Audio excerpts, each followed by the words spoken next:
నమస్తే, నేను మీ ఈశ్వర్. ఈ6 న్యూస్కి స్వాగతం. వార్తల్లోని ముఖ్య అంశాలు.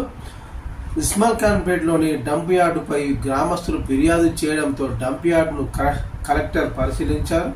డంప్ యార్డులో చెత్త బయట వేయకుండా బయోమైనింగ్ చేయాలని జిల్లా కలెక్టర్ అధికారులను ఆదేశించారు. పురపాలక శాఖ సృష్టి ప్రైవేట్ లిమిటెడ్ కంపెనీతో చేసుకున్న ఒప్పందం మేరకు వర్షాలు తగ్గుముఖం పట్టగానే బయోమైనింగ్ పనులు వేగవంతం చేయాలని జిల్లా కలెక్టర్ సంబంధిత శాఖ అధికారులను ఆదేశించారు.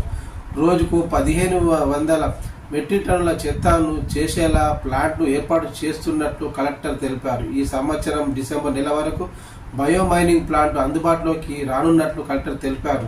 అనంతరం ఇస్మాల్ ఖాన్పేటలోని ప్రాథమిక ఆరోగ్య కేంద్రాన్ని, అంగన్వాడీ కేంద్రాన్ని, ప్రాథమిక పాఠశాల, పాలిటెక్నిక్ కళాశాలను కలెక్టర్ తనిఖీ చేశారు.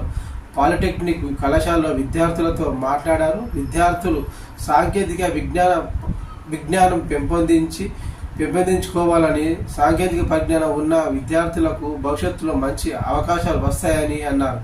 ఇంకా ఆత్మీర మండలం, గుండ్లమాచూర్ మండలం స్కూల్ను కలెక్టర్ తనిఖీ చేశారు. పాఠశాలలో మొక్కలు నాటారు. పోతిరెడ్డిపల్లి గ్రామంలో ఎల్ఆర్ఎస్ దరఖాస్తుల పరిశీలన కార్యక్రమాన్ని నిర్వహించారు. ఈ కార్యక్రమంలో తహసీల్దార్ దేవదాసు, పర్వీన్ షేక్, మున్సిపల్ కమిషనర్ ప్రసాద్ చౌహాన్, వివిధ శాఖల అధికారులు పాల్గొన్నారు.